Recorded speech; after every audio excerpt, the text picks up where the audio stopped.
Hello lads, ladies, gents, ladetts, whoever, whatever, welcome back to another video. I'm bringing back our small creator corner, and today we are joined by Biodevil Dom, all things Capcom. And I already had to warn him I was going to say that, but Dom has kindly decided to join me. He gets to be the first in the rebirth of this series, and I would describe him as the #1 Onimusha fan on the internet and a great place for just wonderful podcasts about just those games that we grew up with and sort of what's going on with them, especially the ones you might forget about. Yeah, so as he introduced me so nicely, I am Biodevil Dom, but you all could just call me as Dom. That's fine. I usually go by that anyway. And yeah, I mean, like I talk a lot about Onimusha. It's so much so to the point where it drives people insane. Uh, I have been talking about Onimusha for such a long time. It kind of feels like a lot of the time, like I'm just the only person that talks about it. So it's nice to see that there are more Yeah. people talking about Onimusha these days. And definitely bigger channels than mine. It's like that's kind of what I wanted to see because I've never expected myself to really grow in the almost I don't know how I've been doing content since like late 2009. So, but we'll get into that rabbit hole in a moment. Yeah, on your YouTube channel, your oldest video is 12 years ago, which is Yeah, and that's crazy. It's one of those things with content creation. It sneaks up on you how long you've been doing it. yeah, and it's probably not even the oldest video that's like up on the channel, like at least publicly. Uh, Yeah. because I used to go by Capcom Fan 2010, and this was like before I was like really on the internet and stuff like that. So I wasn't aware of like all the like shady practices that were going on with Capcom at the time or in like the gaming industry. So like Yeah. in hindsight, it's such a terrible name, but like in my mind at that time, I was like, well, I really like Capcom games, and it's almost 2010, so it kind of made sense for my teenage brain at the time.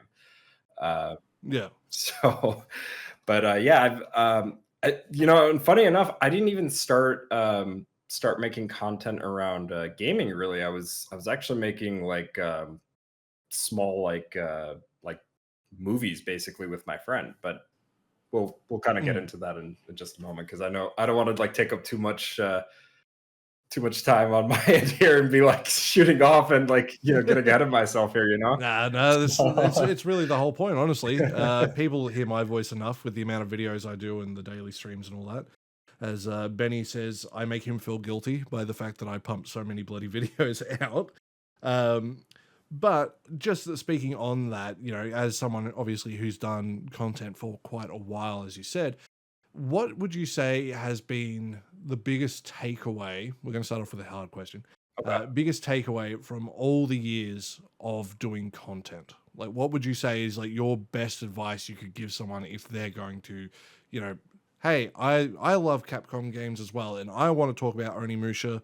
I'm going to do what Biodevil Dom does. What would be your advice to them? Um, Biggest one is I think don't chase fame. Don't chase Mm, numbers. Because that's what I did when I first started, and I don't know if maybe you're aware of this other channel that I'm from a guy that I'm personal friends with. His name is Nate Talks to You, or for short, we'll just call him Nate. Well, Nate yeah. used to be my neighbor, and we used to go to the same school and stuff out in Illinois. And he was the kind of the main like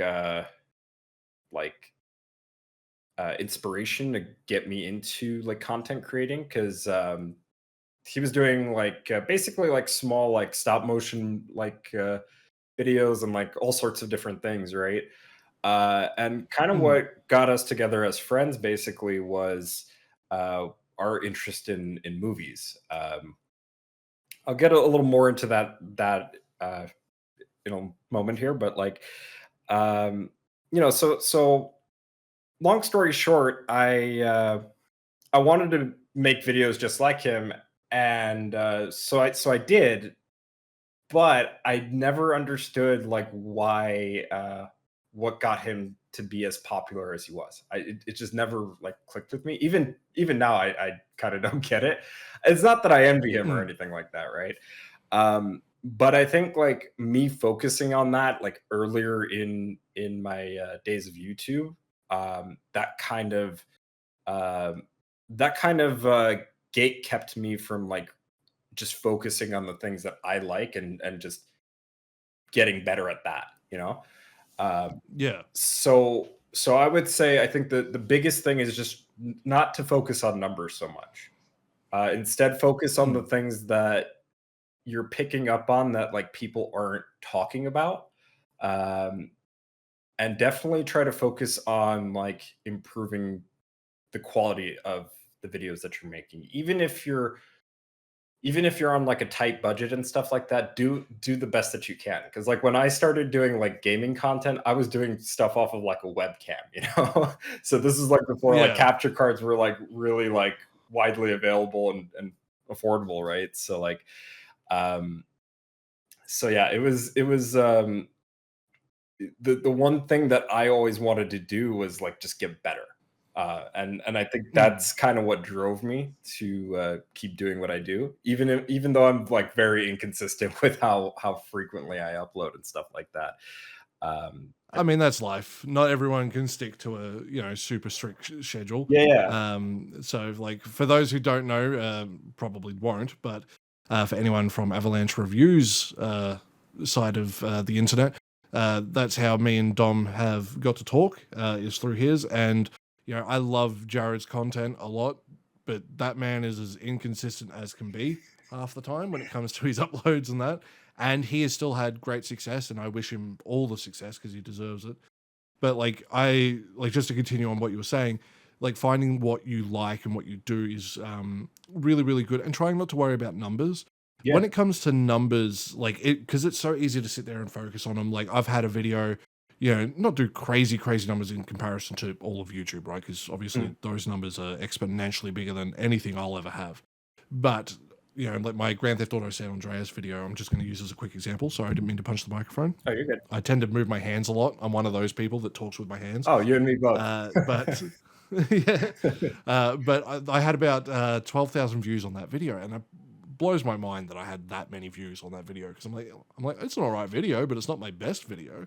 But at the same time, I can have a video that does that, and then I've had other videos where it's like, oh, you get 50 views, and when you get to a certain size, like I think, obviously, yes, our channels are, again, compared to the rest of YouTube, absolutely tiny, but getting over that 1,000 mark is it's a real achievement. And one of the best things I sort of learned, and I learned this early on because I've been not necessarily making YouTube content for the longest time. Like I've done it off and on again for the last decade, but I've never really been consistent with it until really the last 2 years. And what I learnt and what I highly recommend for anyone who wants to get started, aim for 10%.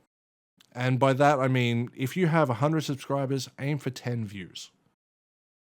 Right? Like Yeah, that seems reasonable. I Because I if you have 1 million subscribers, 100,000 views is pretty freaking good. yeah. Like you'd be happy with that.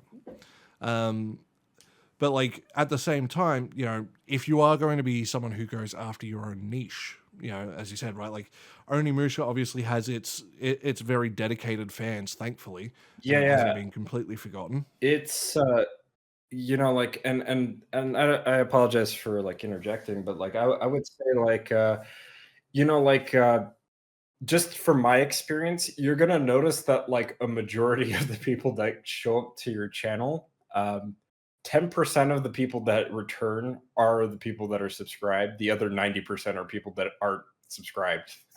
Like, Yeah, I don't know why the it's algorithm is like that. always Yeah, so like you're gonna see that, and yeah. you might also, same thing with like the subject of like niche topics. Um, Mm, like people also know me for talking about like Devil May Cry, which is part of the reason why my mm, name is Bio Devil Dom, right? Is yeah. um, because the main three Capcom games that I talk about are Resident Evil, Devil May Cry, and Onimusha. And Devil May Cry, for some reason, like I can do a video on it, put the least amount of effort, and people just show up. They just really want to hear what I have to say. And like my not my most recent Devil May Cry video, but one from like a couple of months ago. I did talking about like what the potential future of this franchise is going to be, and that's gotten like almost 10,000 views. But it's not my most viewed Crazy. video, funny enough, but Mm, it is my most liked video and most interacted video. And I think it's because mm, people heard what I had to say, and some people might consider what I had to say as like a bit of a hot take in some instances regarding certain mm. characters and stuff like that. But we won't get into that too much today, I hope. But it's No, but you can definitely go watch the video if you want to see those hot takes. yeah, yeah, absolutely. I definitely appreciated it. So like, but yeah, it's as far as like any video that I've done, like that is, I think, including those that are surpassing that one in views. Because I have like videos from Mm, like years ago that are like in the like 100,000 view mark for some reason, and I don't know why. mm, So, but that one I think is like my best performing one, just because it's gotten so much interaction, which I've never gotten ever on any videos. So mm. it's hard for me to say. You can just put out a video and like it'll just do really well, and I wouldn't be able to tell you what the Mm. exact answer is. So Well, it kind of, with your interjection, it actually kind of goes to what I was just about to say. Is I think when you do stuff that you're particularly passionate about and you don't worry about the numbers, that's when you sort of see the best results. At least in my opinion, because like when you're passionate about what you're talking about, like as I said, like I've watched not every Onimusha video you've done, but I've watched a fair few of them because mhm. like I love anything to do with the game, even though I'm not like someone who's got to play it a lot. Yeah, Just because getting your hands on those games, especially in Australia, is a friggin' nightmare. The retro scene here is just god awful, but um, being able to see stuff that people are passionate about, it's very inspiring. Like who's a good example? A good friend of mine, Pixel Sean. He like for a while they're doing like reviews, sort of like what I was doing. He's gonna hate me for saying that, but but he's swapped over to going back to this more discussion stuff, as you said, getting those more interactions, and you find that it's a lot more rewarding when people are actually interacting with your video because it shows that hey, they're actually listening to what I'm saying and not just taking this in as brain rot, just background noise. yeah, And I think that really shows, like, obviously with your content, it's kind of moved, you know, if you go back, obviously, yes, as you said, right, you got like the gameplay stuff to now where it's more reviews, podcasty sort of stuff. yeah. I think like the podcast stuff is like, to me, just as an outside observer, definitely a strong suit of yours because I think you're very good at articulating what you want to say. And yeah, as you said, you got those hot takes, but you don't come out with, sorry for the French for anyone who does get offended. You don't come out with bullshit. It's like I've got a legitimate reason as to why I believe this, and it doesn't come off as disingenuous. So like your content is very authentic to you, Yeah, and I think that's what separates you from someone who just regurgitates news essentially. yeah, because so and thank you, by the way, because that means a lot. Like I don't, like I said, like I stopped looking at numbers like quite a while ago when I started focusing on just like doing the like gaming content and moving away from like making like my own like movies basically. Um Mm, and I wanted to do that because I noticed like, well, one, like, why am I gonna do something that like, yeah, I enjoyed movies, but when I got into college, excuse me, and I started going to school, and I dropped out like from college like three times before before I took it seriously. So like, and one of the things that I wanted to major in at one point was was like film study, and editing, because that Mm. was interesting to me. But then I kind of realized, like, wait a minute, I don't actually want to do this. Like, I don't want to edit for other people. I don't Mm. want to. Another thing too, because like at least in the industry standard, it's like Adobe Premiere. Now, props to Yeah. anybody that knows how to use Adobe Premiere. I just don't have the patience for it, and I think it's Me either. way more complicated than than it really needs to be. That being said, I had essentially self-taught myself how to use Sony Vegas, which eventually became Magic Mm. Vegas. Um, and then about 3 years ago, actually, 3 years ago or 4 years ago, it was a couple of years ago. I was Mm. talking with Jared, ironically enough, Avalanche Reviews, and he was saying, "Oh, you should check out DaVinci Resolve, right?" And so I started Mm. using DaVinci Resolve, and I got really good at using that too. So um, I like editing and stuff like that. I enjoy it as a hobby more so than like I would probably as a like career path. I've realized, Yeah. well into my days of YouTube. Um, and like as far as like talking about like certain like subjects and like doing podcasts and stuff like that. Well, like I did the BioDevils podcast like a while ago.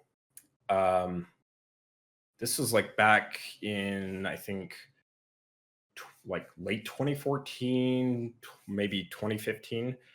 That's when I Mm. originally started it, because I realized, oh, hey, I now, like, I'm out of high school. I've got these friends that I'm talking to now, and it seemed like it made sense at the time. Um, Yeah. so I did that for about like I separate each year essentially by season.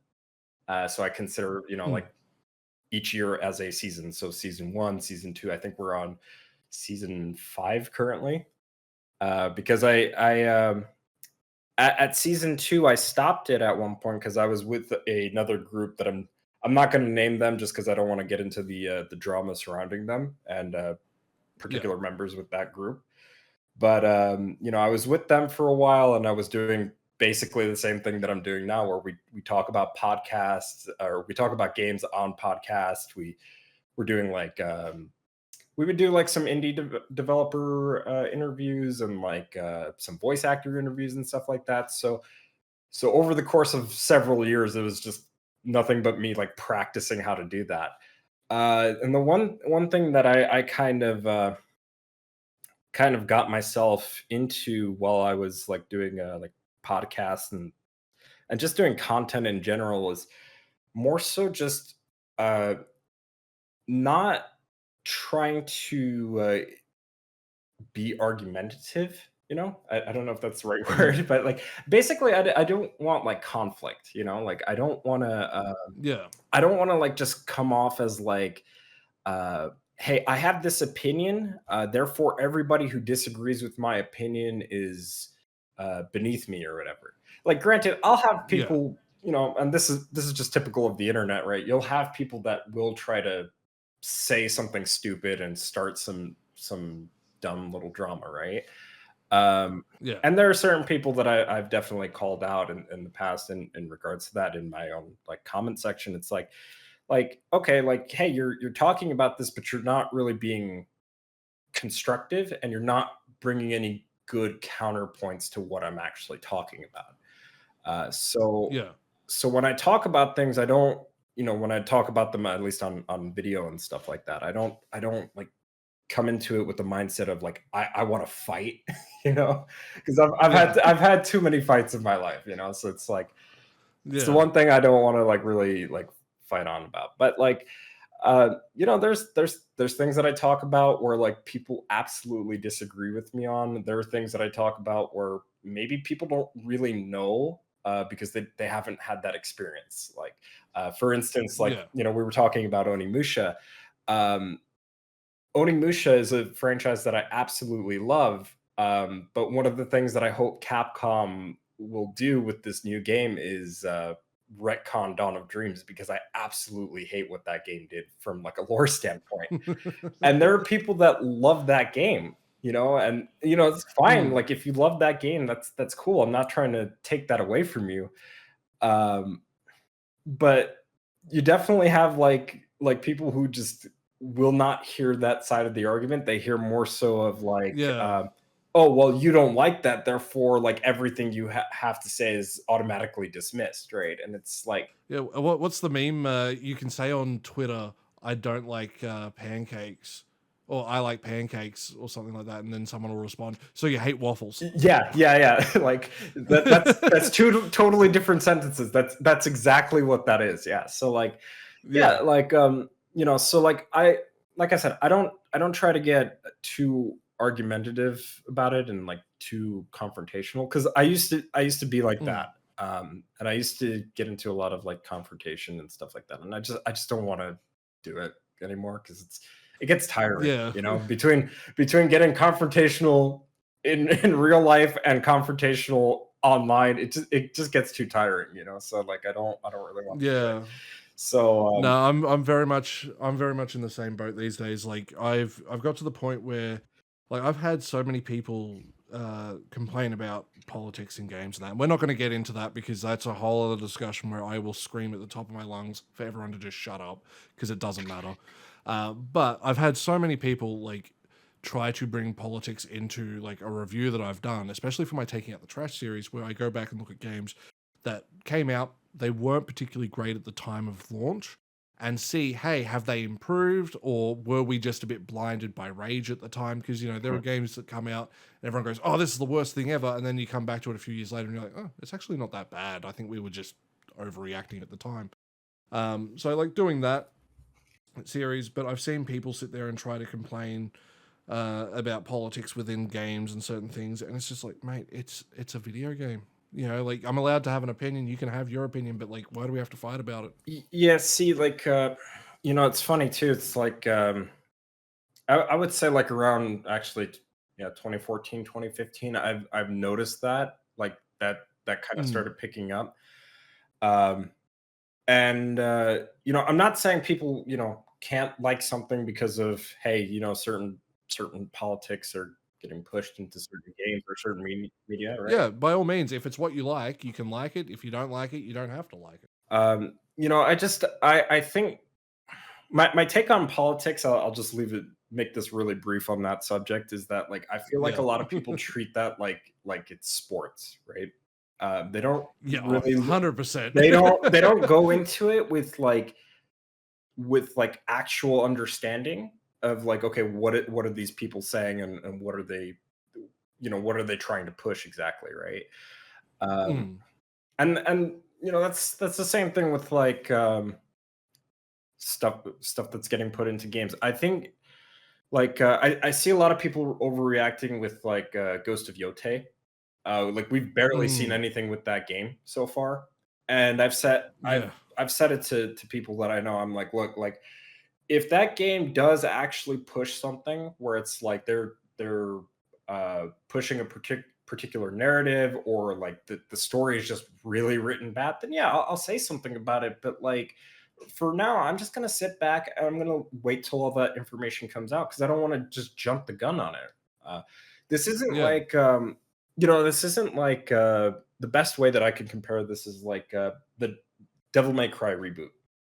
A Devil May yeah. Cry reboot is a completely different story because, like, yeah, like you could argue, well, that's a similar situation. They announced that game and everybody was up in arms, but everybody was up in arms not just because of the way that that game was revealed, but also because of the PR surrounding that game, and also Mm, people who weren't fans of Devil May Cry just jumping in on that just to essentially just gaslight people who wanted a Devil May Cry 5 at that time. You know, yeah. so like In which Devil it's May Cry 5, great game by the way. Uh, but like I think the only real problem I had with the reboot was DMC Devil May Cry. Like I hated the title. That was the only problem I had. Because I was you like, know Devil May Cry? Is this yeah. ET the extraterrestrial all over again? Yeah, yeah, like I'll say this about that game, like That game is a game that I don't like. I've only like outright paid $10 for like the definitive edition out of any like version of that game or any port of that game, Mm, as far as that's concerned. But I didn't actively go out of my way to support that game. yeah. That being said, like I think the hate that it got was definitely warranted. Um, is it Mm, bad as people say it is, as far as like a game on its own right? Not really. Like if it wasn't tied to Devil May Cry, it'd be okay. The yeah. story still sucks.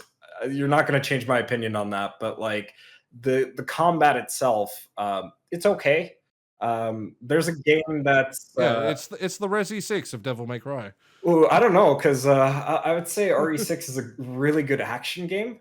Um, Terrible Resident Evil game, but Yeah. fantastic action game, you know. But It's the only yeah, way to describe Resi 6.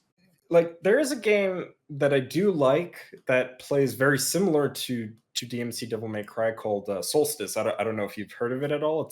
It's this like indie. I've seen it. I've just haven't played it myself. It's That game has its own flaws. Ironically Mm, enough, it has similar flaws to DMC Devil May Cry in terms of like enemy balancing and whatnot. But mm, I like that game more because it's doing its own thing while taking inspiration from like things like Claymore and Berserk, for example, from like manga, yeah. right? So like, and definitely heavy inspiration from DMC Devil May Cry, which I mean I'm all for. Like if you can take aspects of bad games, like DMC Devil May Cry and make it better, that's what I want to see. Because like I think there's way more potential in that than just trying to focus on like everything that's negative and just bury like games that we think are bad just in the dirt, you know. Mm, Case in point, like Tormented Souls, fantastic indie survival yes. horror game. I didn't realize it until I was playing through Silent Hill Origins that that game takes a lot from Silent Hill Origins. Yeah. Um, and like you wouldn't realize it unless if you actually played those games like back to back, or if you were very familiar with that game in particular. Yeah. So yeah, I think like certain games that get like you know like negative reception like that and stuff like that, like they get negative reception for a reason. I'm not saying that they shouldn't, right?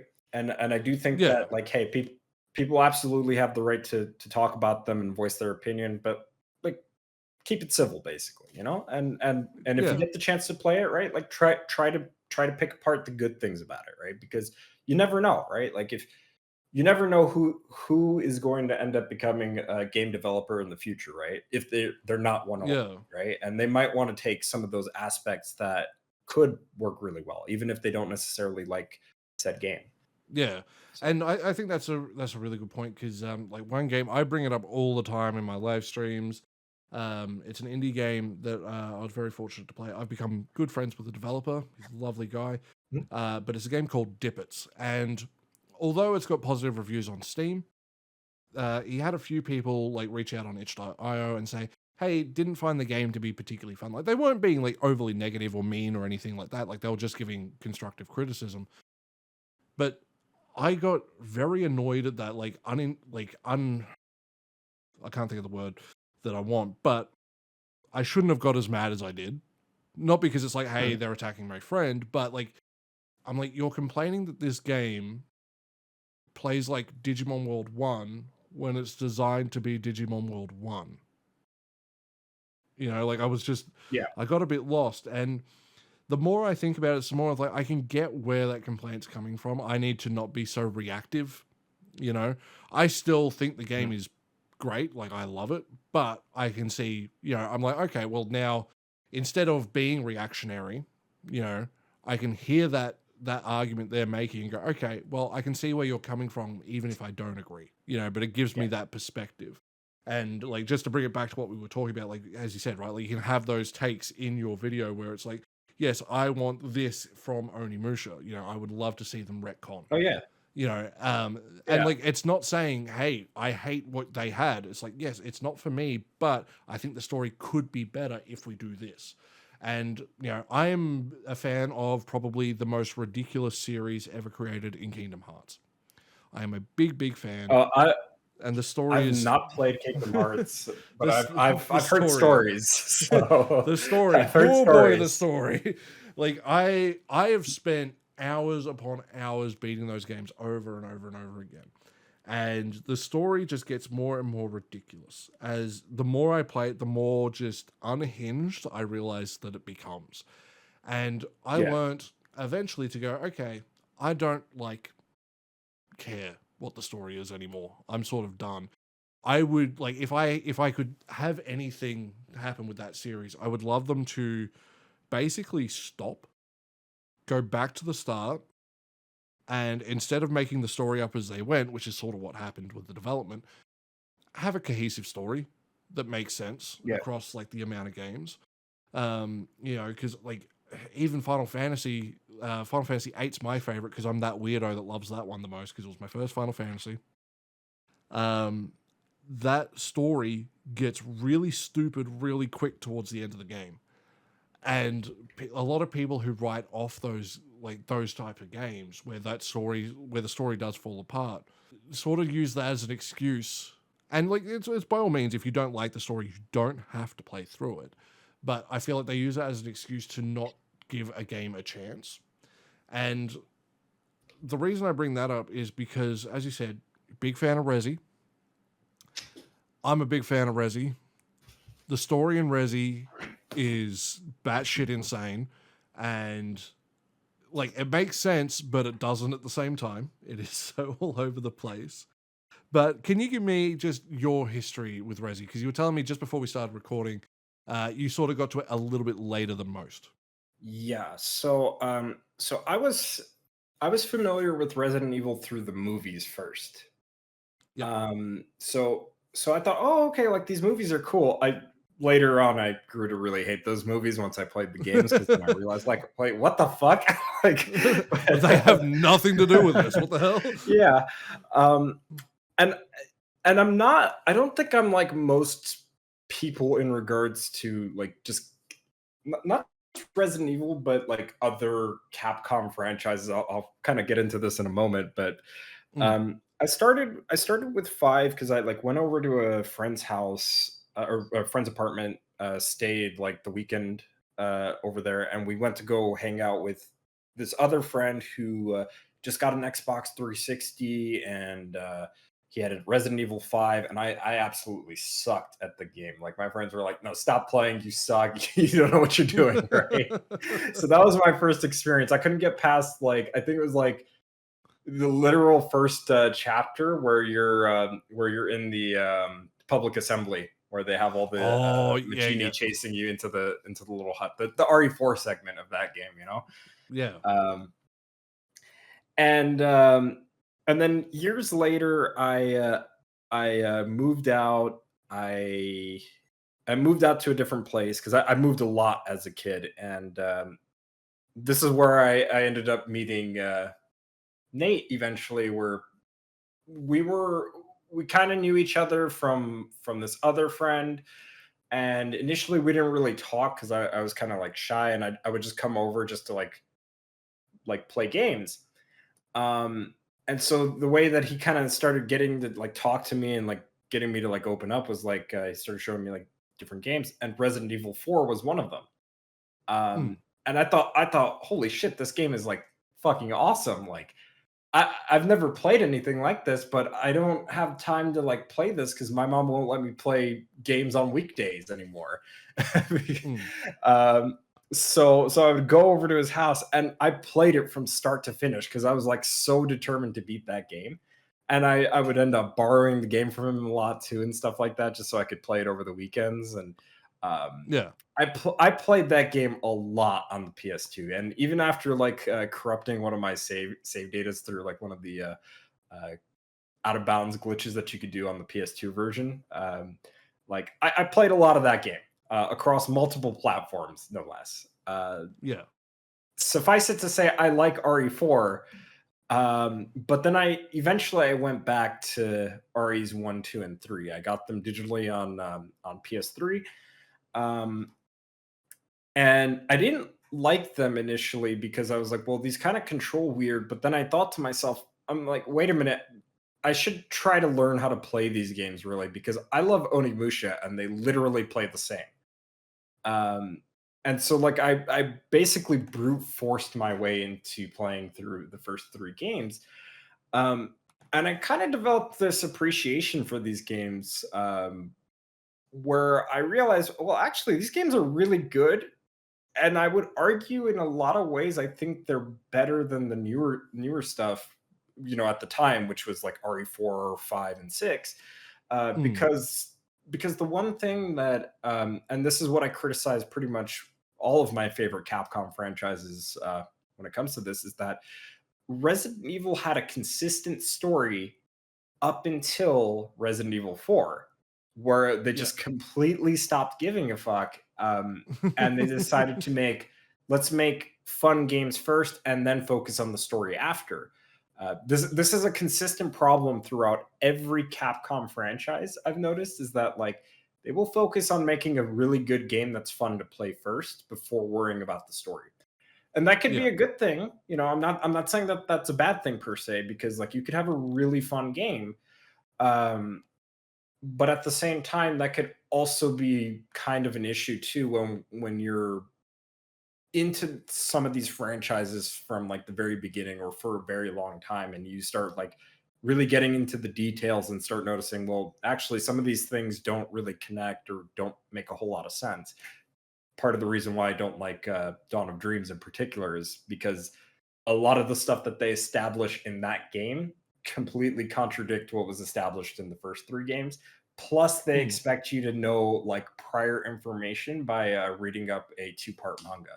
So it's like I'm just saying, like like Capcom and story just it's a toss up. I'm not saying that they always Yeah. have bad stories per se, but like even their good stuff, they have some plot holes and some very Yeah. Some inconsistent. questionable decisions.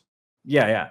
So when it comes to like RE, yeah, I always say that I have a preference for the classic fixed camera tank control style of games because that era of Resident Evil, um, essentially was the most consistent when it came to lore.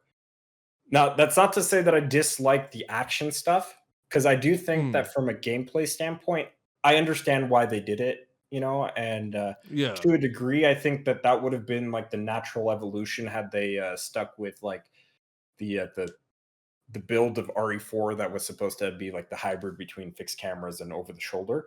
I think that Yeah. would have been just the natural evolution. Even Onimusha, because by the time you get to Onimusha 3, they had like certain parts of the game which had like a more controllable dynamic camera, and then Dawn of Dreams, same thing. Um, so seeing how Way of the Sword is, for example, it's like yeah, that makes sense that they were gonna do that over time. Even Devil May Cry has done that, so it's Mm. from a design standpoint, I understand it. At the same time, I also understand why people like the fixed camera angles, tank controls, pre-render backgrounds and stuff. I love that stuff. I think that stuff is great. Yeah. It's not just because of the fact that it's a product of its time, but like, again, kind of going back to how I was at one point going to be like a edit major in like editing and stuff like that. Like that shit kind of speaks to me. So like, so it looks good Yeah. to me in that regard too. Um, yeah, so yeah, my history with RE is kind of weird. And when RE7 was announced, I was and still am very adamantly against that game. I have Yep. not paid for any I have not paid for any port of that game. Um and it's because I personally think that that was not the right direction to go, Mm. especially when the developers were saying like, well, we're going back to roots and all this other stuff, right? And the game proactively contradicts a lot of the things that the developers were saying.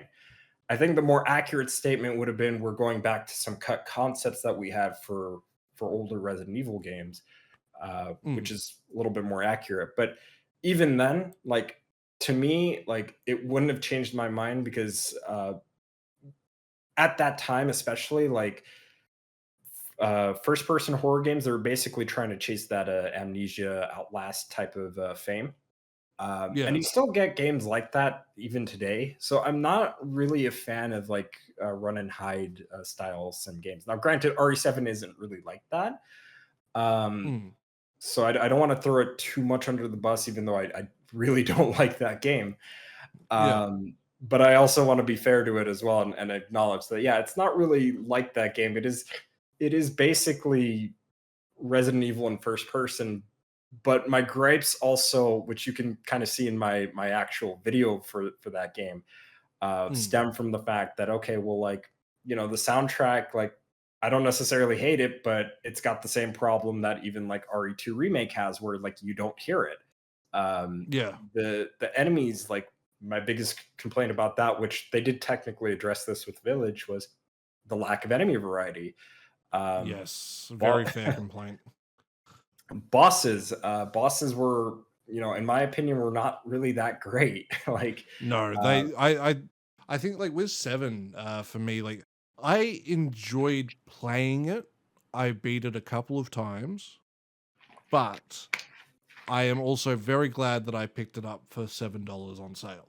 Like I'm not yeah, like if I had paid full price, I would have been a little probably felt not necessarily let down by the amount of content because I think there's enough game there to justify it. But like I think the only reason the game gets as much hype as it did is because of what we had before it. And as we said, right, like Resi 6 is an yeah, incredible action game. I love the gameplay of Resi 6.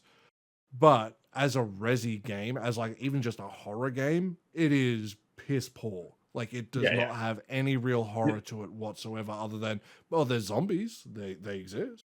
yeah.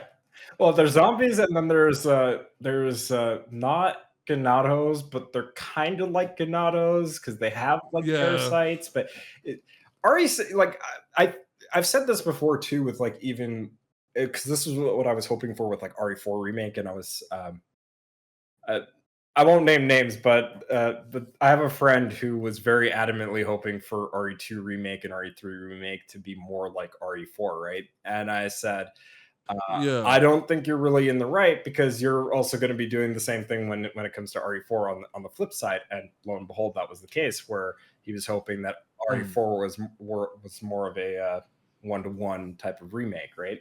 Whereas I, on the other yeah, hand, was hoping RE4 remake would be more like pulling from the concepts that they cut, just take away the paranormal aspects because I really hate that we have like paranormal and like supernatural stuff in Resident Evil. Like that to me doesn't make sense. Like, we need yeah. to, Like it should just be full sci-fi. yeah, Like like go with the science. yeah, like I said, like first couple of RE games, like the reason why I like those so much is because the lore was so consistent, like on what it was about. Mm, And anyway, like I was saying, like I think like the enemies that you get from like RE4, RE5, even RE6, right? Like you could easily make those enemies work in a survival horror style Resident Evil game. You just have to change it up enough significantly to make it make sense for said game, right? Um, yeah. so like they have the Revelation series, and I think my cat wants to come back in. Hell yeah. We love cats here. My cat is very indecisive. She'll want to come back in, go out, come back in. Hey, miss, I know. Anyway, what was I Mine's saying? pretty good because we're getting into winter. All she does is sit on me all day. Oh, But if I start playing a game because the computer warms up, she'll sit on top of it. But yeah, she's gotten to a bad habit where she wants to rest her chin on the computer monitor in front of the tower. But she puts her paw on the power button and she'll hold it down for 10 seconds and shut my game off. And she's done it like 15 times. And I'm like, you are so lucky I'm not working on a video because I would actually be mad. Yeah, mine likes to just sleep on top of the PC. I have a Corsair 4000D, I think it is, the Airflow edition. Oh, yeah, So yeah, I know the one. Yeah. so the power button on that is pretty nice because it you have to put a little force into the button in order for it to like actually like be pressed and shut down. So that's not an issue. Mm. But what mine likes to do is walk up here on my keyboard and like start laying down in front of the keyboard and start typing for me. So um, she had one time where she had my Opera GX crash on me because she opened so many tabs. Uh, yeah, Uh, she's a little deviant. I love cats. So Such turds. Uh, yeah, but anyway, what was I saying? getting back to Resi. Yeah, like Enemy variety yeah, like could work. yeah, yeah. So we have like the Revelation series, right? You Mm, know, and that's one where I don't like one of these days whenever I get around to like talking about those games. I never understood the hate those games got because like it is literally the best of both worlds. Like I could understand mm, criticizing Revelations 1 for like the gameplay mechanics because it is a bit stiff on the console and PC port. The FOV is not that great on the remaster, and I feel like yeah. they could have addressed that stuff. But like overall, that game is not a it's a great game. I think Revelations 1 has a better story than Revelations 2. Um, Partly Yeah. because we Revelations 2 literally copies The Evil Within. Um, Ironically God, I wish The enough. Evil Within got more love at the time it came out. Yeah, don't even get me started on Evil Within because I was following that game when it was just known as like Project Sway or Project Y. Mm, And I absolutely love both Evil Within games, but Evil Within 1 is always going to be my favorite personally. But yeah, yeah, I did a video on it towards the end of last year. Because like every time I tried to play it, just to get on a little tangent, it used to crash on me, and I'm oh one of those people. If a game crashes on me one time, I'm like, okay, whatever, no worries, we'll keep going. But as soon as I have two or three crashes, I'm like, okay, I can't do this, and I keep coming back to it like every year because I really wanted to play it. yeah, It's just the configuration that I had at the time just wasn't great. And mm, then now I got my current PC, like I've got it a few years ago, and I sort of forgot about it. I'm like, oh shit, I need to get. I haven't played it yet. I want to play it. I sat down, played it. I think I beat it 4 times in a row. It was oh just, it's nice, so good. It yeah. is so friggin' good. I you know one of the that's another franchise I've wanted to do a video series on Evil Within 1 in particular. Mm. I wanted to call it like the art within, basically going over the um, what is it the concept art of that game and talking about like what Oh that yeah. game was supposed to be and what we ended up getting because it was supposed to take a lot of like inspiration from Shutter Island if you've ever seen that movie. Um, Yes, that is one of my all-time favorites. I so love that movie. So it was supposed to take a lot of inspiration from that movie, and especially like when you see like the concept arts for like Sebastian and Julie Kidman and like Mm. these characters were supposed to literally be wearing like like straight jackets and stuff like that, and you were really supposed to question if they were actually insane or actually like patients of Beacon Mental Hospital. And Mm. I'm a little disappointed they didn't go that route because like they had some really cool ideas with even the hospital itself where like there's one concept art. I don't know if you can like pull it up on video or anything like that when you edit this later, but like um, in the art book for the Evil Within 1, there's a page on there where they show like this projector room basically. So there's like a couple of seats where they have like some of the patients sit down and watch like movies or whatever, and there's like a projector screen and a projector in the back, right?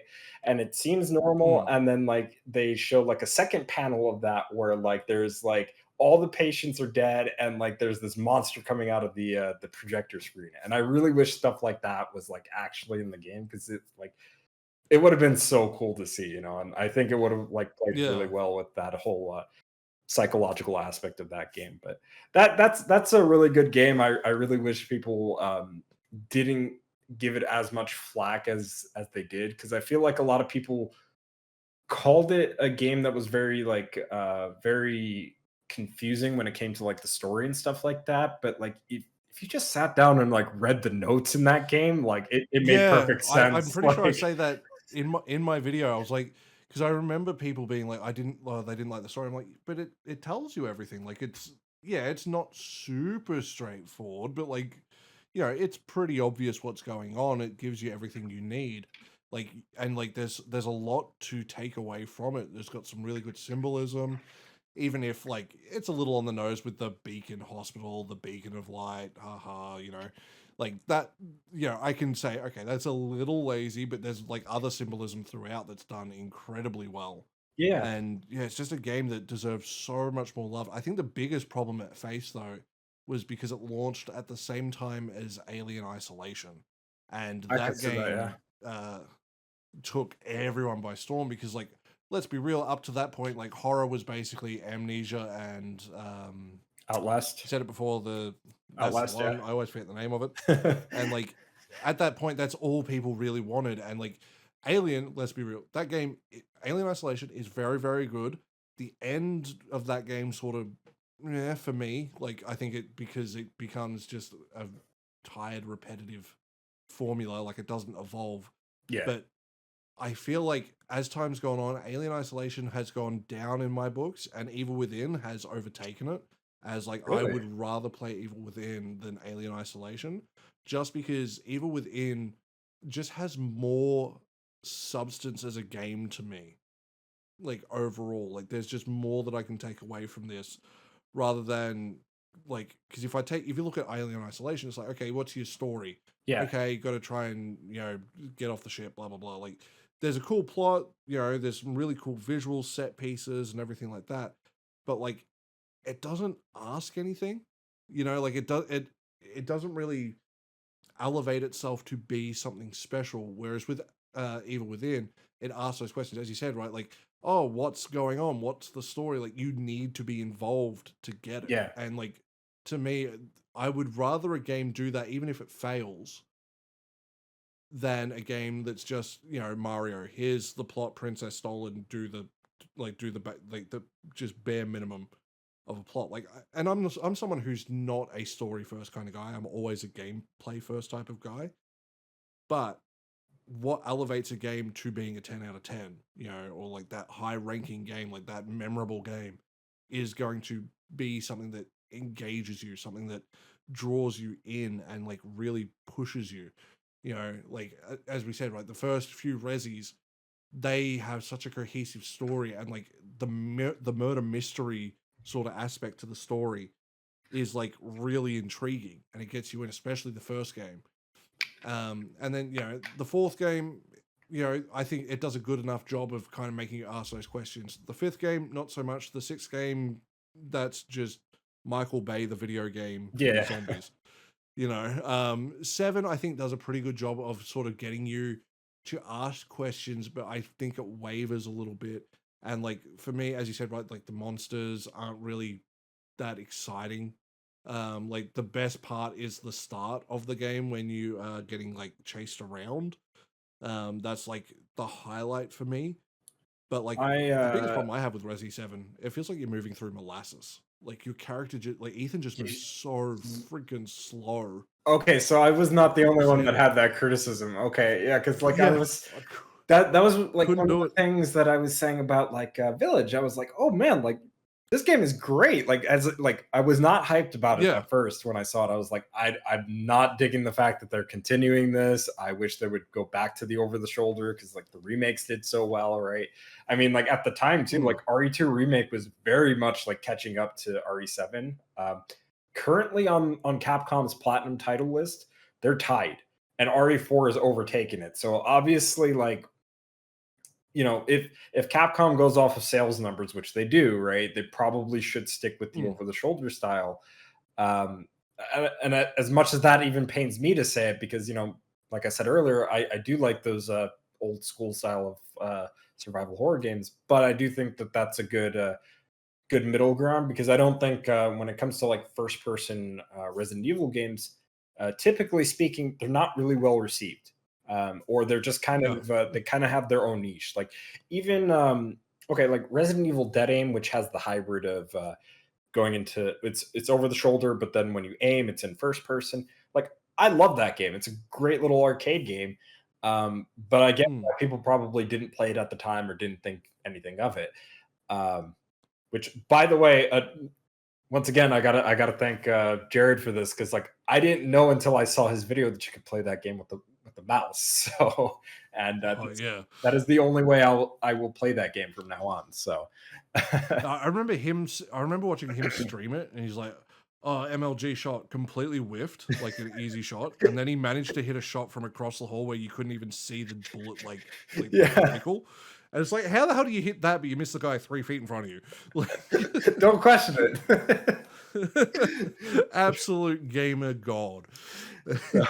so, but like yeah, Uh, like typically those games like they don't do well, and like mm, you know I think Resident Evil is probably going to be that franchise that you're always going to see, just like you're always going to see like Monster Hunter, or you're always going to see Street Fighter, for example, right?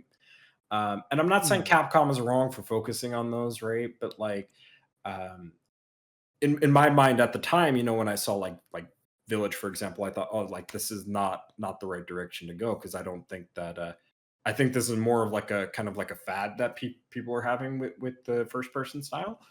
yeah, But you know, I ended up really liking Village. It addressed a lot of the criticisms that I had. I really preferred the way that the characters were like voice acted in that game. I felt like mm, they had better direction in that game, in my opinion. You know, like um, yeah, and you know what made me even like that game even more is that we ended up getting that over the shoulder DLC anyway, which sucks. You got to pay for it, but hey, I can now play yeah, the game the way that it probably should have been played in the first place. So yeah. so Yeah, it's one of those things like DLC is like, let's be real, Capcom has had a bit of a tumultuous history when it comes to them and DLC mm, practices. But like I feel there are certain DLCs, like I know this isn't to do with Capcom, but like the Broken Road DLC for the Sony's zombie game where you ride the motorbike. Days Gone. That's the one. That's how you know I'm on my painkillers. I cannot remember the name of anything when I've had my painkillers. But yeah, like with that, I saw some people complaining like, "Oh, $15 for this," like in Australian. I'm like, $15? I'm like, that's pretty reasonable. I'm like, I remember we used to pay like $20, $30 for like horse armor. Like it's Yeah. I think that's pretty reasonable.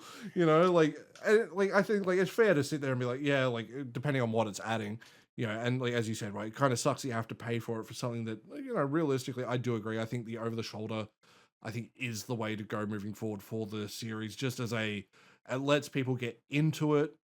It still lets you have that. Especially with how close they are with the camera, it still lets you have that fear of what's behind me, for like building that tension when you need it. But at the same time, like with first person, especially because I refuse to play first person games on console because Yeah. I just can't stand aiming without a mouse. But like playing on PC, I'm a madman that plays with like 3000 DPI for everything I play. Okay.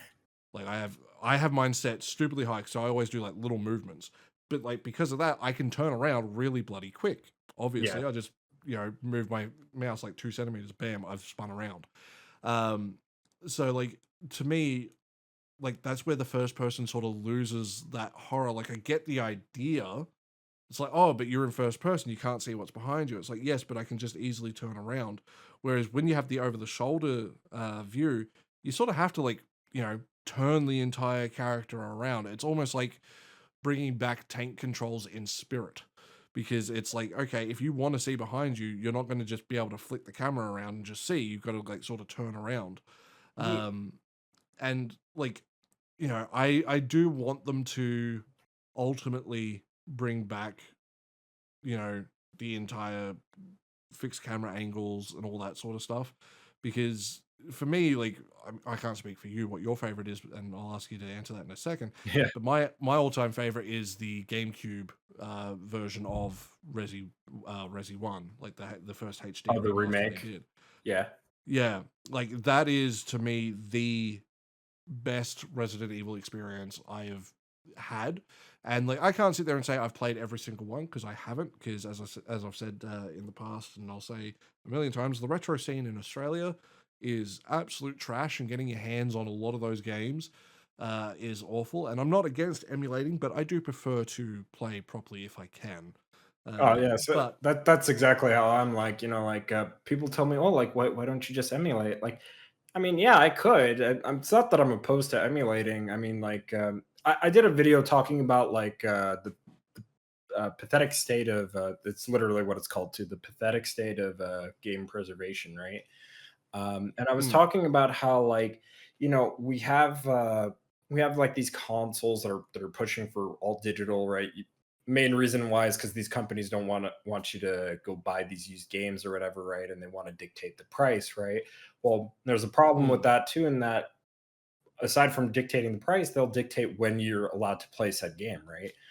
Which is why yeah, for physical, but physical is also not perfect in the sense that okay, you have to worry about things like disc rot or cartridge rot if you're talking about cartridge-based games. Um, yeah, and it's there's got to be a better way to preserve these games, especially like this older stuff, which um, like I also did a video or I did a podcast with my friend from Sweden about this the GOG Dream List, right? Which I'm absolutely in yeah. support of that Awesome. because like I love the Dream List. It is I so cool. I don't think that that dream list will bring back everything, right? But I do think that that is a No. perfect opportunity to, like let it be known that like, hey, like some of this like more obscure stuff that people don't know about or people can't get their hands on because like the publisher doesn't exist anymore or the developers don't exist or whatever the case may be. Like we should be focusing on this stuff because like yeah, we're always going to get these popular ports of these games that people are demanding. I think those are going to be the more likely stuff that we'll see, right? Like right now, like Silent Hill 2 and 3, those are like some of the most voted on games on that dream Mm, list right now. But like some games that I was suggesting were like the what is it? The Fuun series. It's like this like samurai series where you play in like 1800s Japan during like the Bakumatsuren era or whatever, and you play as either the Shinsengumi or like the anti shogunate like crowd or whatever, and like yeah. stuff like that would be like cool. Like bring that stuff back because it was never localized. Because that's another thing too. Is like some of this stuff was never localized.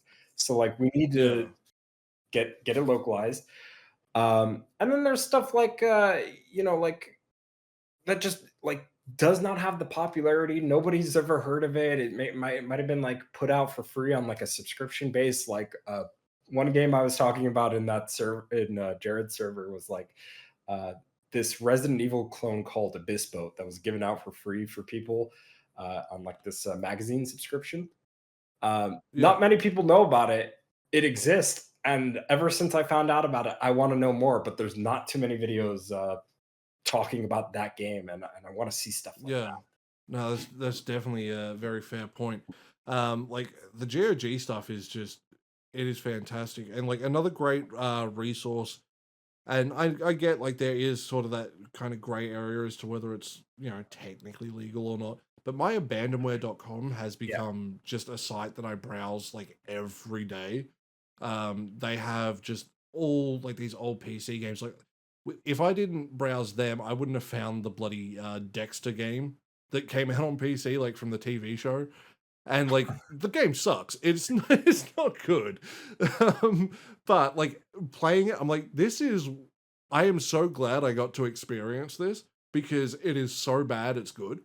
Like just having the opportunity to play these games that are just being forgotten about. Like even yes, bad games are bad, but like there's still something to be said about them. Like I feel like as you said, like preservation is just so vital, especially these days, as you said, like everything going digital. Yeah, It's so easy for these to just be deleted at any time. I think it's Operation Raccoon City. I really want to get my hands on it, but you can't unless you buy like I can buy like it on the 360, but I'm like I don't really have an Xbox, so So that's an interesting one that you should mention too, because like ORC, I got that game at launch, unfortunately, at full Mm. price. So uh, I made some bad decisions in my life. I've been there. Don't worry. I bought Alien Colonial Marines day one. Oh no, I almost got that one too, day one, I got MGR day one, and I saw the reviews for Alien Colonial Marines like the day before, so Mm. that made me like not get Colonial Marines because of that. So, but anyway, yeah, ORC, that's one where I had such high hopes for that game. But anyway, that game got delisted because of the Games for Windows Live stuff. Yeah. There's been word that it might get patched soon so that it gets brought back to Steam and stuff like that, which would be nice. I think people should have the opportunity to play that game. Because technically, the best way to play it is on PC because of the high frame rates and stuff like that. Yeah. Um, but if you want to be even more technical, like without like any sort of like performance boost that you're going to get from like a modern PC and whatnot, the Xbox version is also not necessarily a bad port because you can play it on the Xbox Series X Mm. and it gets upscaled to 4K with 60 FPS, and it's the only version of the game that has the Nemesis mode, as far as I'm aware. So Mm. like that was console exclusive to that version. And unless if Capcom somehow brings that game back with all those bells and whistles and maybe some quality of life fixes and changes, I doubt we'll ever see that like get outside of Yeah. outside of Xbox. So those are like your best options as far as like that game is concerned. So it sucks because like I think like okay, like ORC, great examples. Like um that's a great game. Well, that's a terrible game that people should at least have the experience of playing because there's some really Yeah. good ideas in that game that I think would work very well for a brand new Resident Evil game. And some of the things that are in that game did end up making their way into other Resident Evil games to some degree. Um, Mm. I really want the characters more so than anything to be retconned into the series and be like actually made like well, like with a really good story and stuff like that. Because I think Vector is really cool. Like he's one of my favorites. So, Mm. but I don't want to go too much on a tangent with Resident Evil here, because we've been kind of going all over the place. But yeah, no, like Yeah. yeah, it's yeah, I talk about preservation a lot, even outside of like that podcast. I've talked about it. Like it's something that I care about a lot because like I don't like the fact that we have to rely on services like Limited Run, which don't even get me started on Limited Run and like some of the shady stuff that they're Mm. they're into. If you know, you know. But like it's a shame that like yeah, like those services exist, and now we have AAA companies that are kind of leaning into Limited Run, knowing that like, yeah, they absolutely have the funds to print out physical discs and stuff, but now they're taking the easy way out and making Mm. making essentially FOMO like the new sort of thing to worry about when it comes to like re-releases of some of these older games. Like there's going to be a port of Fear Effect, for example, that's coming out, and Mm. unfortunately, Limited Run Games is the publisher for that. So the only way to get a hold of that particular game physically is to, buy it through them or buy a copy off of eBay at like double the price of what they're charging. So, Yeah, minimum, probably. so With, how it's scalpers tend to be. it's not great. But it's like it's stuff like that. Like, and again, like going back to like emulation, right? Like I'm not necessarily opposed to emulation, but like I said, I prefer playing on the hardware that I have. That said, Mm. I do have what's called a GB operator. I don't know if you've ever heard of that. The name sounds familiar. So the GB operator basically lets you play Game Boy cartridges off of your PC, essentially. So it like connects Yes, yes, yes, through yes. USB, I've heard of it. and Yeah. I like it. I don't have enough Game Boy games, unfortunately. I only have the the three North American Dual Masters games for GBA to play Shout on out Duel Masters, man. That series, no one remembers it, but the card art, oh my god, the card art for I Duel Masters is sick. Okay, so I might be like the only other person that loves Duel Masters then because I love Duel Masters. Like people shit on Duel Masters, and I'm like, why? It's not even a Yu-Gi-Oh clone. People call it a Yu-Gi-Oh clone. It plays nothing like Yu-Gi-Oh. Like, Yeah, just because it has cards does not mean it's the same thing. but Yes, its story's a little nonsensical, but I mean, name one show that doesn't do that. yeah. So, but anyway, like that's another franchise I want to talk about eventually. Specifically, those three North American GBA games because I'm like, I Mm. love those games, and those were like, yeah, I got into gaming through like the N64 and stuff like that. But like the first Duel Masters game, Duel Masters, which misspells the word senpai with an M, so it's Senpai Legends. Senpai. Senpai Duel Masters Senpai Legends is like I consider it to be like my first true game that I like sat down and actually played from start to finish. That's the Yeah. game that really got me into gaming because like I realized like yeah I'm like really into this because I would I didn't have a Game Boy initially but my brother did for some reason so I would borrow his Game Boy and I would start playing it and then eventually I got my own and just borrowed the cartridge and started playing the game from start to finish. I think for me, it was good old Doom 1 on the family PC.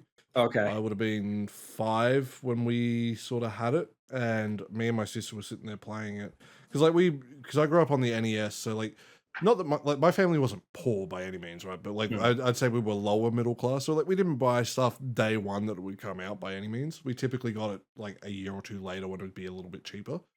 But like I grew up on NES, and then I sort of skipped the Super Nintendo era, technically, and went straight to PlayStation 1 by that point because, I was born early 90s. Mhm. But my friend had a Super Nintendo, so that's how I sort of played all those growing up.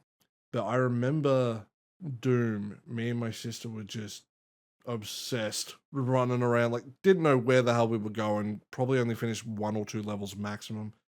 And what was the other one? We used to play a lot of Mario, like original Mario Mhm. Bros while listening to good old Shania Twain on cassette tape, just to date ourselves. There was some good times. Like, yeah, just there's just like again, I love emulation for what it allows for preservation, but there is something about just playing on the physical hardware, like pulling out the NES, getting the controllers that make your hand bleed. There's just something about it that's like it just feels right. And like Yeah. I don't mean to make it sound like gatekeeping because like if all you can do is afford emulation, do it. Like experience these games however you can.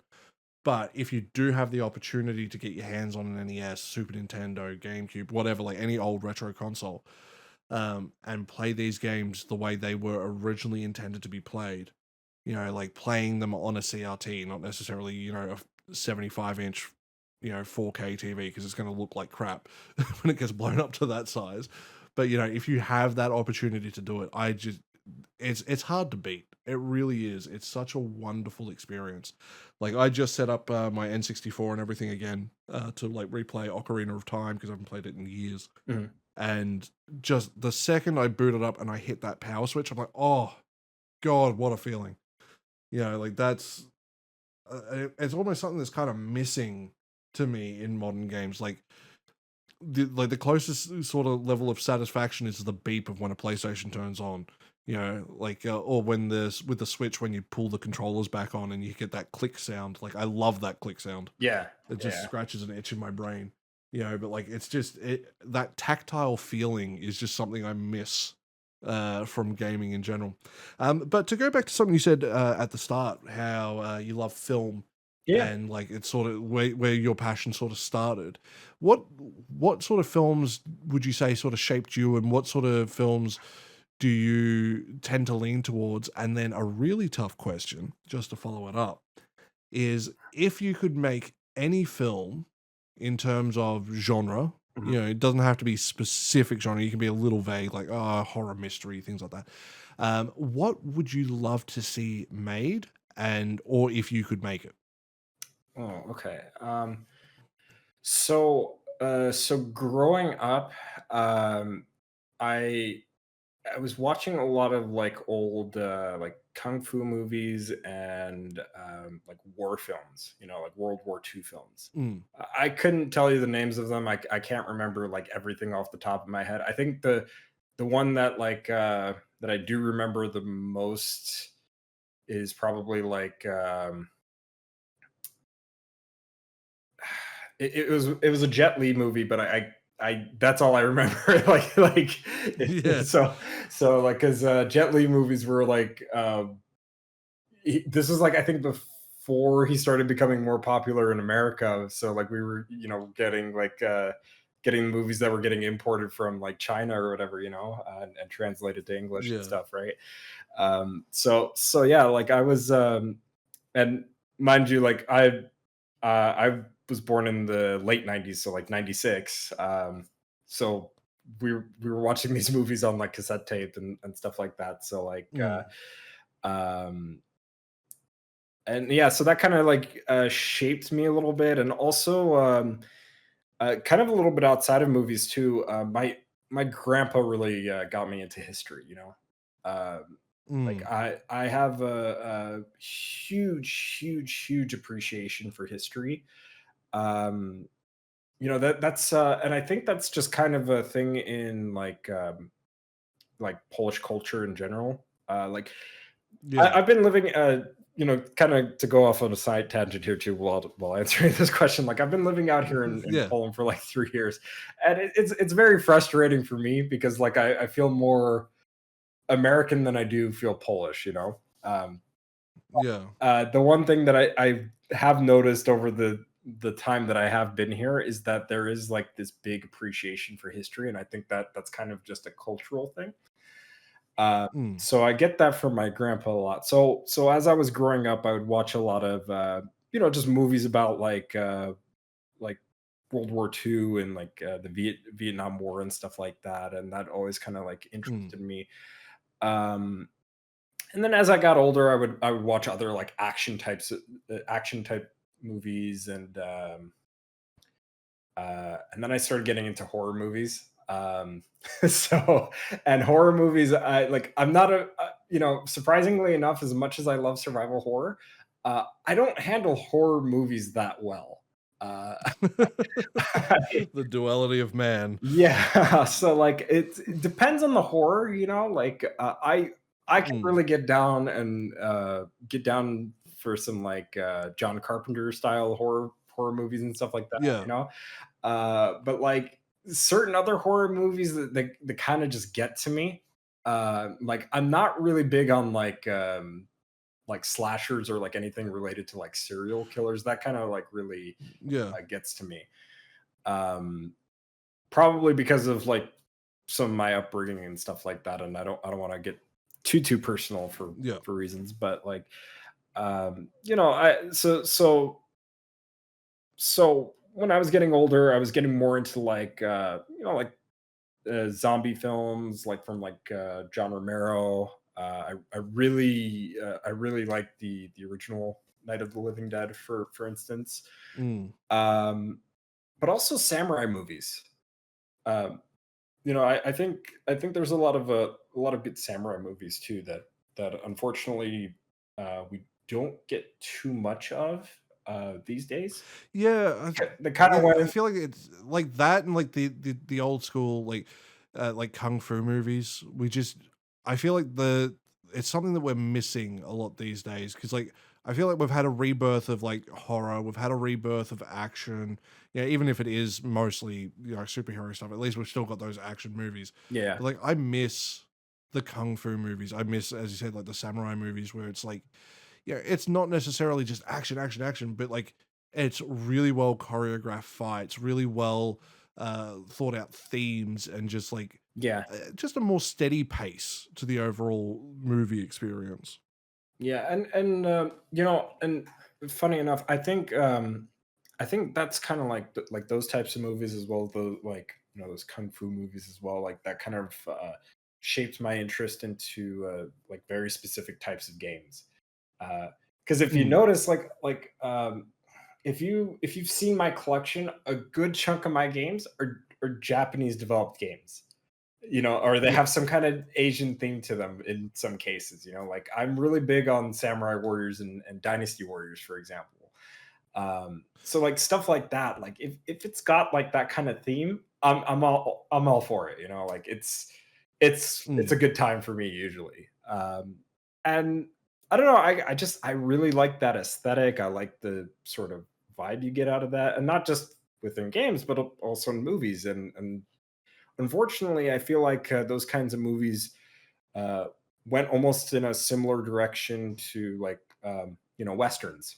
Westerns were really big, mm. and they kind of just went and faded because there were so many coming out, and maybe that's the reason. But I'm not really sure. Um, Yeah. and I'm sorry, what was the other part of the question? Because I was kind of rambling on here. Yeah, no, you're right. I asked you like 3 questions at once just to be Yeah. difficult. Um, but, if you could make any movie, like, Mhm. if you could be, like, just a part of the creative team, like, what would be your ultimate movie genre-wise, and what would you sort of want it to cover thematically? Mm. Uh, so I think about this a lot too, even though I I don't want to get into like that kind of career path, but I do think about this a lot. Even with like a game too, like Mm, it's I'm always split between like something that is action or something that is horror based. And mm, either either one, I feel like would have to be like set in a particular time period, um because I find the past to be a very interesting subject, you know mm, so like if I were to make a action movie, I think I would want to like have it like be very set in like a very specific time period, like maybe I don't know, like the early 1900s, like during the Great War, for example, or World War I, mm. for those that aren't aware, right? Um, or like I could think of like a horror film, right? That might be set in like the 1970s. I don't know, like stuff like that is like it's interesting to kind of toy around with, with that kind of Mm, idea. Um, And I also kind of just think about too, like, okay, like if I made a samurai movie, right? Like, I think I would really want to take heavy inspiration from like something like the Seven Samurai, and there's this really good Korean action movie called The Man from Nowhere. I don't know if you've ever seen it, but I highly recommend that no. one. Um, I watched that like when I don't know, I was like 14, 15 at the time. Probably one of my favorite Korean films of all time, and just action movies of all time. Because this is like before like John Wick, right? And Yeah.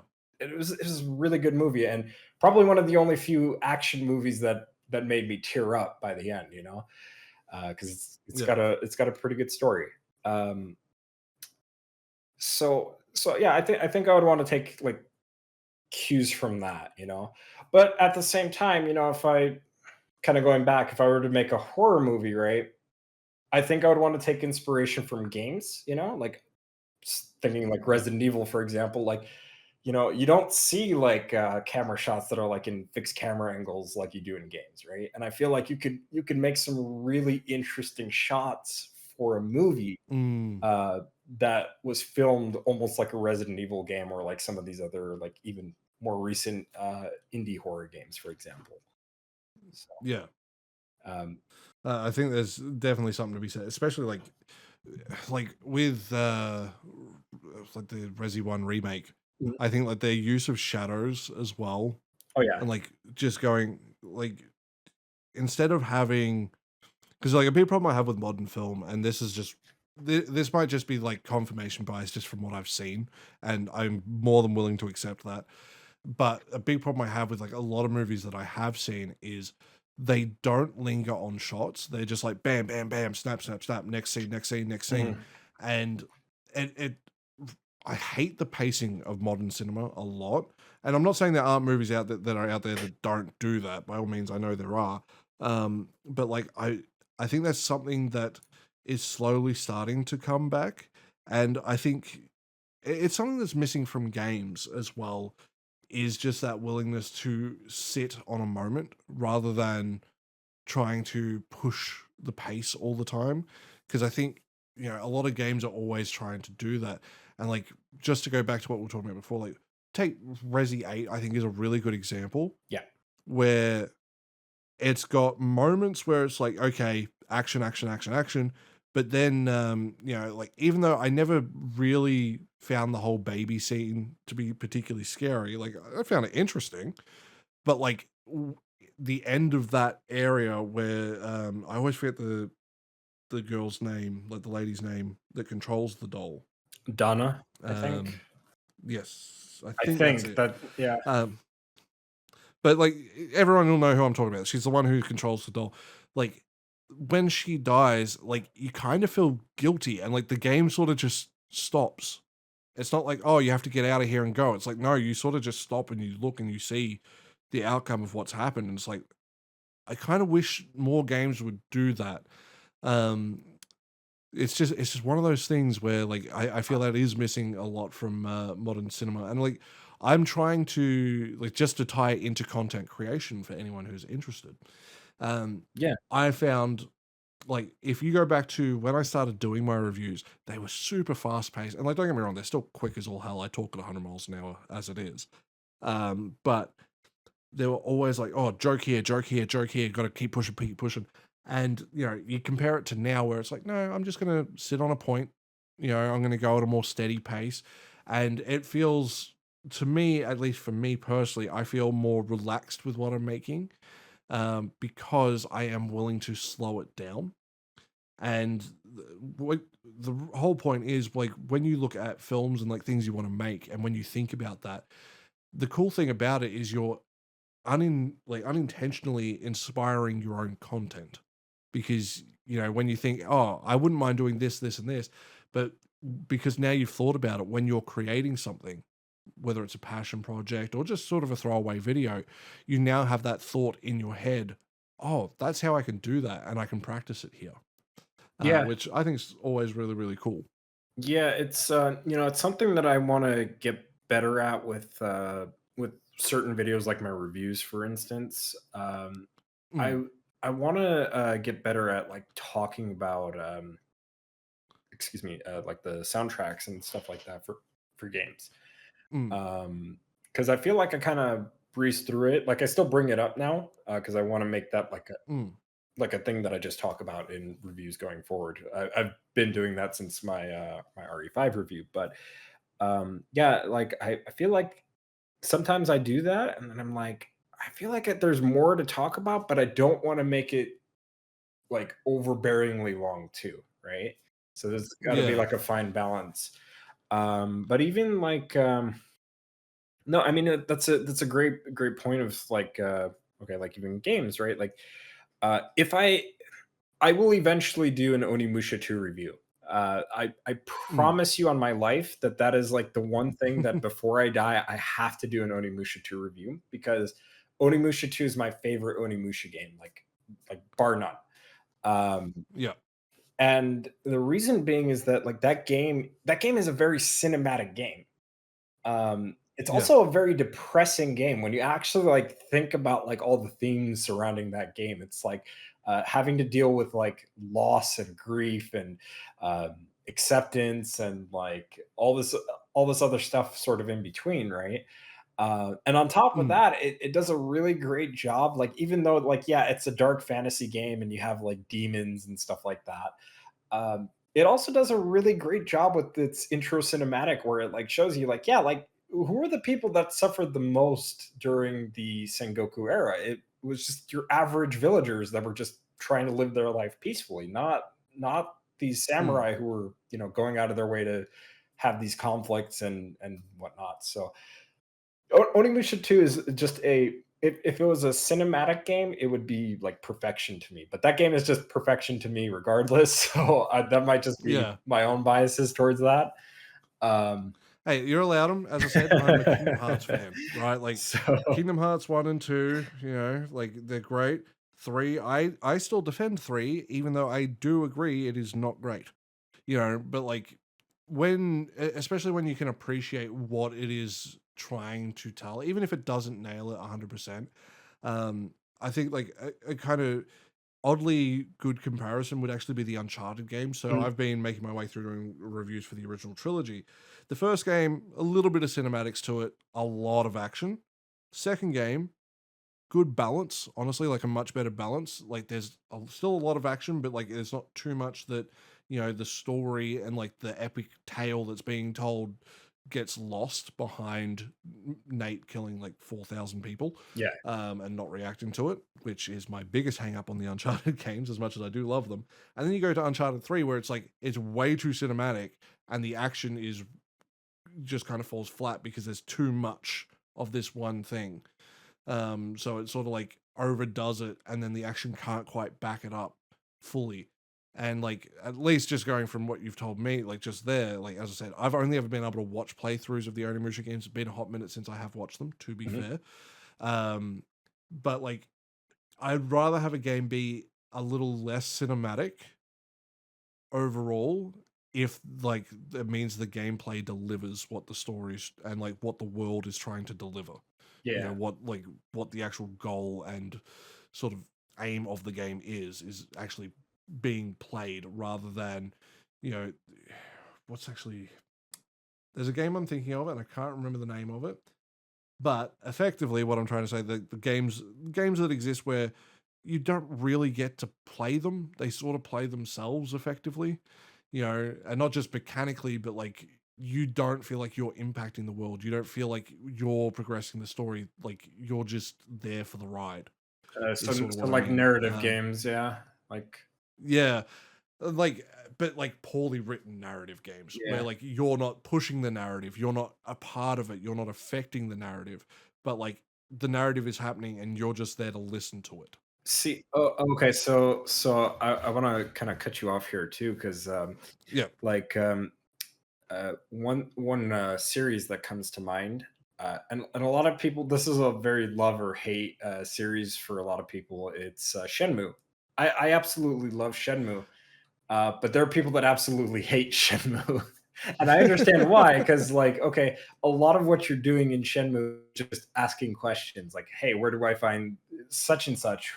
Who's do you know who this person is? Do you know where I can find Mm, this person, et cetera, right? Like um uh, Shenmue is great, but I've told one friend that like if you're not invested from the very beginning where you see Ryo's father get killed in front of him, then you're not going to like mm, Shenmue going forward. yeah. It is a very narrative game, right?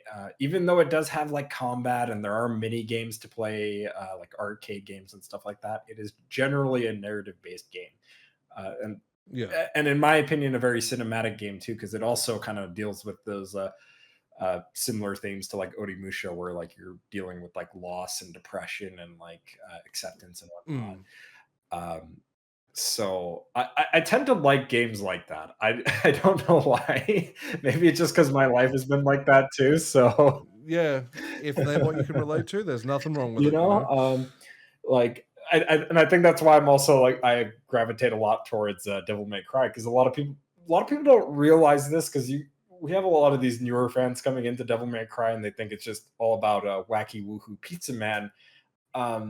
Yeah. When really it's about a guy like accepting like the fact that he is the son of this legendary dark knight and he's got to accept the fact that he's pretty much lost the people in his life that he cares about.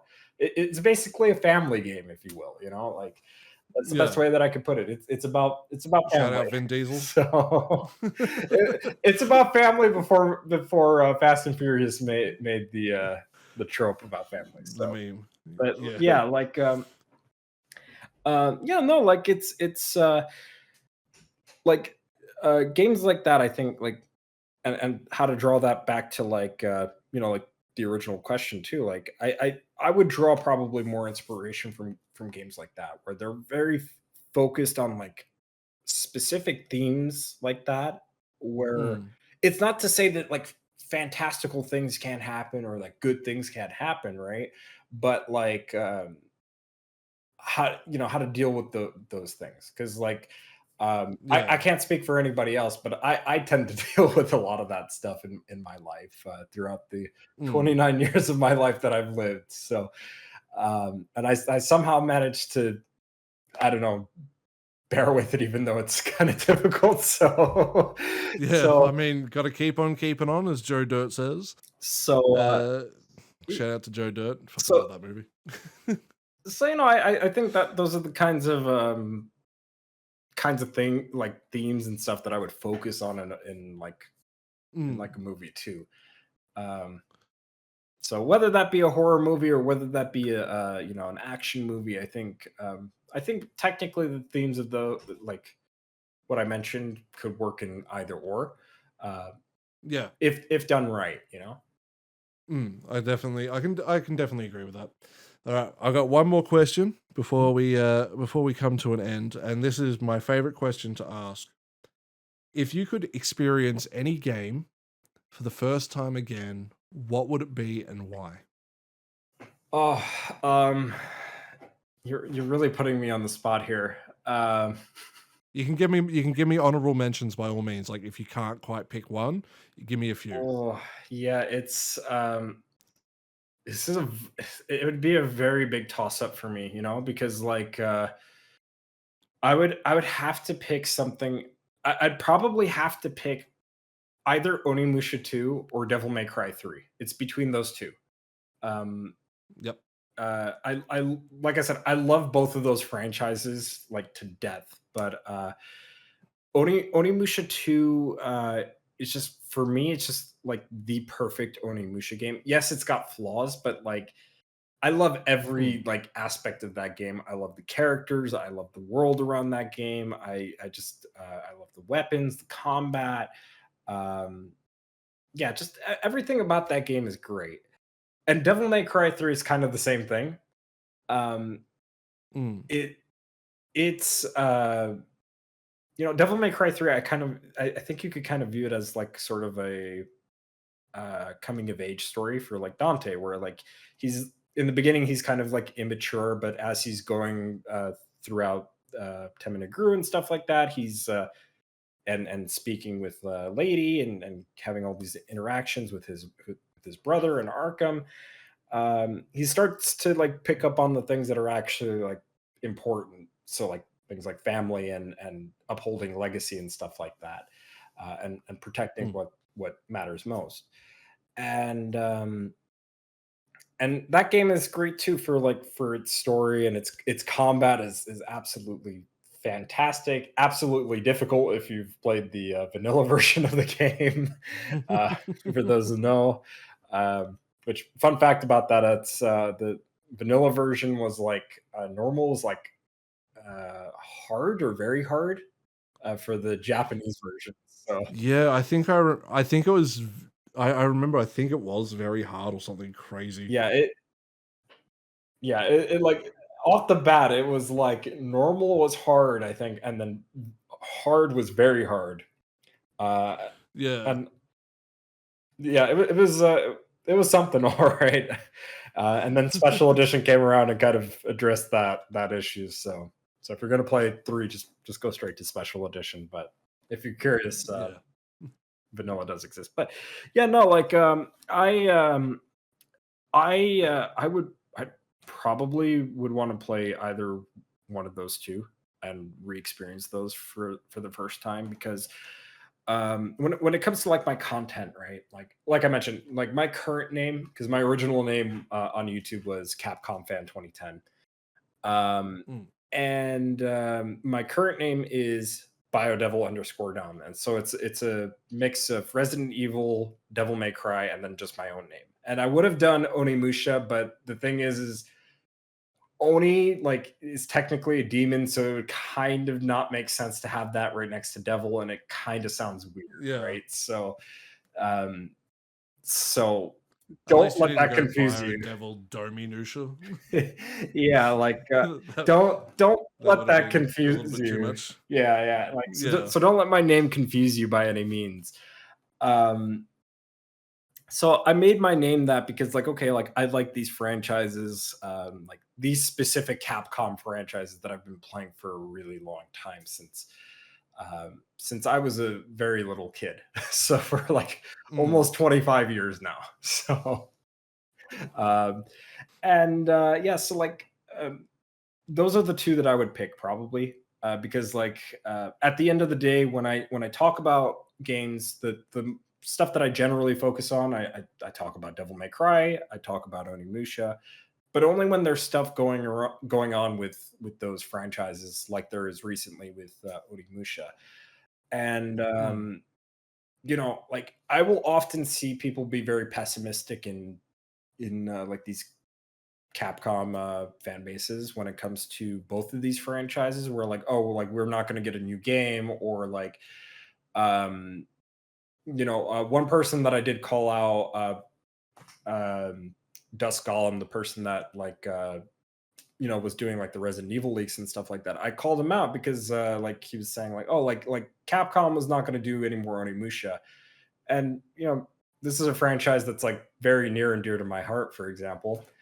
And I've been Mm. keeping up with Onimusha since I've like been doing content. I've been hoping for an Yeah. Onimusha HD for a very, very, very long time. So like when I see people say that something's not going to happen, and then I see Capcom on the contrary being like, no, it's doing great. We're happy for fan support. We want more fan support. Expect more from this franchise. Two and Mm. two don't really add up, is what I'm saying. So Yeah. so but hey, I harp on things on the past a little bit too much, according to his fan base. So what does that tell you? But I don't want to go too much off tangent. Yeah. So those are the 2 that I would pick because like I said, they're very near and dear to my heart. It's the stuff that I generally talk about on my channel, unless if there is like nothing else to talk about, then I go over to Resident Evil. And eventually I want to talk about other stuff too that is kind of similar to that stuff, or just maybe it's not, but it piques my interest. I want to talk about like this niche stuff or like obscure stuff too. Will I Mm. ever have the time for it? I don't know. So, Upload when you upload. That's all that matters. yeah. So, But I think with that, we'll kind of bring it to an end. But where can everyone find you? Just so we have it there. yeah. So I am biodevil underscore Dom on YouTube, on X or Twitter, as people call it. Um, I'll leave a link tree so that everybody can find that.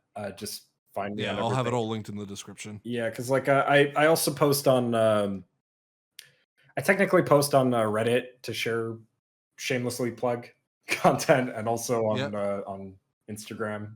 So I'm technically on Instagram, yeah, but it's nothing wrong with it. mostly just there to shamelessly plug. So yeah, the main stuff is Twitter and YouTube.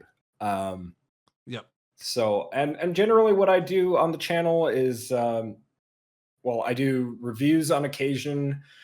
I do podcasts is the stuff that's going to come out the most, just because it's easy to pump that kind of content out. Yep. Um, and Almost like it's the reason why I started doing it. yeah, I mean, and I can't blame you. Like, I mean, like, and especially like if you got a like busy schedule like I do. Like, I work 2 jobs, so like it's hard for me to Mm. like sit down and actually record, and especially like when I live with people too. Like, it's kind of hard to like, okay, when can I record when like this person isn't talking or like isn't here, because I also have a bit of like stage fright. So like so I get a little Yeah. embarrassed when I No, I get it. start doing recording and stuff like that. Um, Because my dad lives with me because like we both got bung backs, so we sort of look after each other. yeah. And like I'm like if he's here, even like because he's only on the other side of the wall, like in the lounge room or living room for anyone who calls it that. Uh, but I'm like I hope I'm not speaking too loud. Like I don't want to disturb. Like he can't hear me. Like he's not that he's deaf, but like he hasn't got the greatest hearing in the world. Mm. So he's not going to hear me sitting here talking like in here in a well treated room, in the back corner of the room, and all that. And I'm not exactly like here screaming or yelling or anything like that. But like I get the same. I'm like I can't do it. I got to wait until he leaves, and then I can sit down. And I'll do like 3 or 4 voiceovers. So I'm like, okay, I'm good for the next month. Yeah, and that's basically me. That's part of the reason why I'm so behind. Like people who've been subscribed to me for a while, they know that okay, I'm working on this Resident Evil 3 video. Uh, I've been working on this video for like the last like 5 or 6 years now, and this was part of a what initially started as a Resident Evil 20th anniversary project series that has like well gone past that point. Because Oh I yeah, am, your Resident Evil 30th anniversary project. yeah, You're 5 years ahead of time. yeah, yeah. So I have a Resident Evil 3 video that's in the works. It's just really behind because I don't know when I'm gonna get around to recording it and editing and Mm. stuff. So it's things kind of gotta play out a certain way, and I gotta get into like a certain like rhythm and stuff. So there's a process to my madness. Mm. But like I said, if I don't do reviews and podcasts, there's also just gaming news related stuff that I talk about specifically for games that I'm interested in. So you're mostly going to see like Mm. me talking about like Onimusha or a new Resident Evil or Devil May Cry when that stuff is relevant and when I'm interested in that stuff. Um, Yeah. so that's the kind of stuff you can expect from me. On like the podcast is kind of a little bit more sporadic. It's kind of about anything and everything really. So Yeah. hopefully you guys check that stuff out and are interested. And I understand if you don't sit through it in one sitting because that stuff is long. So, but I definitely Yeah. appreciate it. But yeah, that's what you can find from me. So hopefully you guys check it out and enjoy it. And if you do, yeah, you'll have some new stuff And to if watch. And if you don't, I'll find where every single one of you live, and I'll beat the crap out of you with love. But that will bring us to an end, everybody. Thank you so much for watching. I want to thank the supporters of the channel, whose name should be popping up now. But definitely go check out Bio Devil Dom, give him some love, and yeah, I'll see you guys in the next one, whenever that'll be, because I am trying to record a whole bunch of these, and I haven't decided the release schedule, so we'll figure it out as we go. But everyone, have a lovely day. Stay safe out there, and I'll catch you in the next one. Bye. Take care.